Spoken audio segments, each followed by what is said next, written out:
Dah kemaruk sangat ke sampai nak buat hotel mesra gay di Malaysia? Ini bukan cerita luar negara, ini berlaku di Malaysia. Malaysia ada nilai, adat, budaya dan agama. Kita bukan negara tanpa sempadan moral. Kita bukan negara yang boleh eksperimen apa saja atas nama kebebasan. Soalan saya mudah. Apa keperluan sebenar nak labelkan hotel sebagai mesra gay? Hotel biasa tak cukup ke?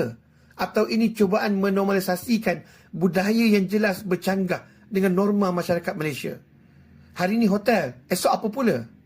Bila kita mula diam, benda yang dulu dianggap melampau akan jadi biasa. Pihak berkuasa tak boleh tutup mata.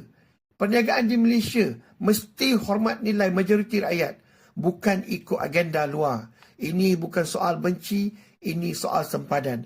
Jangan normalisasikan perkara yang jelas bertentangan dengan jati diri negara.